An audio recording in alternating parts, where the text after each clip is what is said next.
Lesbian കപ്പിൾസിന്റെ relationship ഇത്ര normalise ചെയ്തതിനോട് ഞാൻ യോജിക്കുന്നില്ല. എനിക്ക് പേഴ്സണലി അതിനോട് വിയോജിപ്പുണ്ട്. അതാണ് ഞാൻ പറഞ്ഞത്. നിങ്ങളുടെ വിയോജിപ്പ് അവർക്കെന്താ?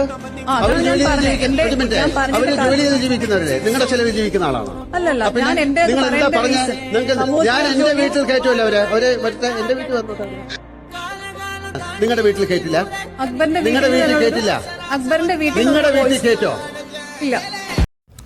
നമ്മൾ മനസ്സിലാക്കേണ്ടത് ഇവരിപ്പോ മുന്നോട്ട് വെക്കുന്ന ആശയം എന്ന് പറഞ്ഞാല് അവര് നോർമലൈസ് ചെയ്യണം എന്ന് ആഗ്രഹിക്കാവുന്ന ആളുകളാണ്. ഓക്കെ, പക്ഷെ ഇത് നോർമലൈസ് ചെയ്യുന്നതിനോട് വിയോജിപ്പുള്ള, ഒരിക്കലും അത് പറ്റില്ല, അത് ഞങ്ങൾ സമ്മതിക്കില്ല, അല്ലെങ്കിൽ അങ്ങനെ അതിനോട് താല്പര്യമില്ല എന്ന് നിലപാടെടുക്കുന്ന ആൾക്കാരുടെ നിലപാടിനെ ഒരു വ്യക്തിയുടെ നിലപാടെന്ന നിലയിൽ പോലും റെസ്പെക്ട് ചെയ്യാനുള്ള ഒരു മാന്യത പോലും ഈ ലിബറലിസ്റ്റുകൾക്ക്, നിയോ ലിബറലിസ്റ്റുകൾക്ക് ഇല്ല എന്നുള്ളത് നമ്മൾ ഇന്ന് കാണുകയാണ്. വ്യക്തമായ ചിത്രമാണ്. ഇന്ന് നമുക്കറിയാം, ഈ പ്ലാറ്റ്ഫോമിലൂടെ, ഈ ബിഗ് ബോസ് എന്ന് പറയുന്ന ഷോയിലൂടെ നമ്മൾ എക്സ്പീരിയൻസ് ചെയ്ത സംഭവം അതാണ്.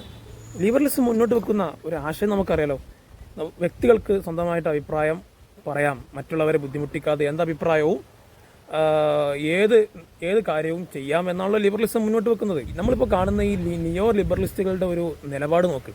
അതാണ് നമ്മൾ ഈ ഒരു ഷോയിലൂടെ നമ്മൾ വ്യക്തമായി മനസ്സിലാക്കുന്നത്. തൻ്റെതല്ലാത്ത ഒരു ആശയത്തെ അഥവാ ഒരു ഒപ്പീനിയനെ പോലും ഒരു ഒപ്പീനിയനായിട്ട് പോലും മനസ്സിലാക്കാനോ ആ നിലയിൽ പെരുമാറാനോ ഉള്ള ബോധ്യവും ഇല്ലാത്ത ആളുകളാണ് ഈ ലിബറലിസ്റ്റുകൾ, നിയോ ലിബറലിസ്റ്റുകൾ എന്നാണ് നമുക്ക് മനസ്സിലാകുന്നത്. അതാണ് ഈ നോർമലൈസേഷൻ. ഓക്കെ, അതിനുവേണ്ടി പ്രവർത്തിക്കുന്നവരാണ്. എന്നാൽ നോർമലൈസേഷൻ ഞങ്ങൾ യോജിപ്പില്ല എന്ന് പറയുന്ന വലിയൊരു സമൂഹം ഇവിടെ ഉണ്ട്. അതിന്റെ പ്രതിനിധിയാണ് ആ സഹോദരി. അപ്പോൾ ആ സഹോദരിയുടെ അഭിപ്രായമായിട്ടോ വ്യക്തി സ്വാതന്ത്ര്യത്തിന്റെ ഒരു ഭാഗമായിട്ടോ ഫ്രീഡം ഓഫ് എക്സ്പ്രഷന്റെ ഒരു പാർട്ടായിട്ട് പോലും മനസ്സിലാക്കാൻ സാധിക്കാത്ത ഈ ലിബറലിസ്റ്റുകൾ, ഏത് ലിബറലിസമാണ് നിങ്ങൾ ഈ ലോകത്തോട് നിങ്ങൾ പ്രാവർത്തികമായിട്ട് പ്രാക്ടിക്കലി കാണിച്ചു കൊടുക്കുന്നത്? നിങ്ങൾ പറയുന്ന ആശയത്തോട് ഒരു നിലക്കും നിങ്ങളുടെ ഈ നിലപാട് യോജിക്കുന്നില്ല എന്നാണ് പറയാനുള്ളത്.